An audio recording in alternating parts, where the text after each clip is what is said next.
How did you end up at Mill Hill East Church? So many of us have hodgepodge Christian and spiritual journeys. I, as a kid, didn't grow up in a Christian home and had loads of different spiritual experiences and practices outside of Christianity. Before, as a youth, coming to faith through a Pentecostal church, doing my first mission trip with a Methodist church, moving into a Quaker church, working for a Church of England church whilst Rachel worked for the Salvation Army, and then finally coming to pastor, being called to lead a church that is Baptist and URC, two denominations I hadn't been in, and now I'm a Baptist minister leading churches together, hanging out with our local Catholic fathers and working with our friends. There is a diversity to our Christian faith. And yet, in all of that, there are central themes and threads running through. I think it's fascinating that as Jesus closes his prayer, has his final words with his disciples, we're in verses 20 through to 26 in John chapter 17. Jesus doesn't pray here for the plan. In fact, there's a bit of a contrast here between Jesus' prayer in John 17 and Jesus' prayer in Gethsemane as shared in some of the other Gospels. Jesus doesn't pray just looking forward to what he's about to go through. He prays for unity. He prays for togetherness in the disciples. And he prays for that, not just for them, but he starts to look beyond. The first verse in the passage that we're looking at today is, "My prayer is not for them alone. I pray also for those who will believe in me through their message, that all of them may be one, just as you and I, Father, are one." Through the crisis of the cross, he looks to the other side and says, you will need togetherness.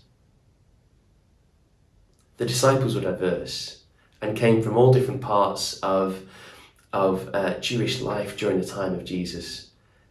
Different ethnicities, different groups and flavors and spiritual emphases in what they were striving for. But Jesus here sees unity as central.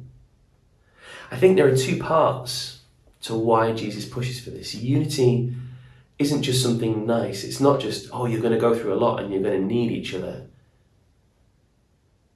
Unity has a purpose.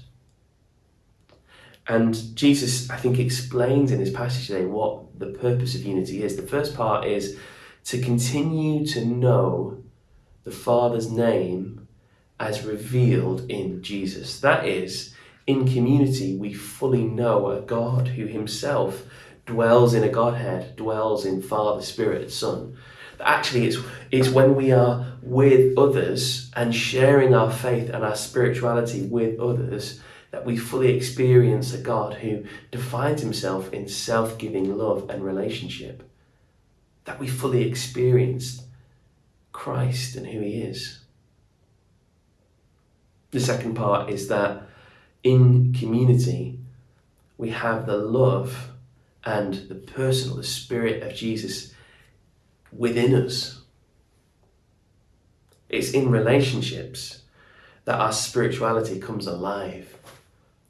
If the first part is experiential, of we know God in a more profound way inside when we are together, when we explore him with each other, this is very external. That actually it's with others that we have love, we express and experience love. Love is something that grows the more you give it away. So, I guess the question is, the other side of this crisis, who will you unite with? Because for all of the joy of different denominations and different spiritualities, the ultimate purpose of our coming together has to be those things. To fully know God more and to fully grow in love more. To go deeper and to grow deeper. To not just have family duty or friendly fun, but to want to experience the tangible love of God in a new way. See, as we look on the other side of all of this, a lot of our first instincts are, I can't wait to see friends and family again. I can't wait to go on holiday or make up for lost time. And that's true, and that's beautiful, and that's good. But actually, the other side of this, who are the people you need to get around you and go deeper in relationship with that will help you to experience Christ and grow in Christ-likeness?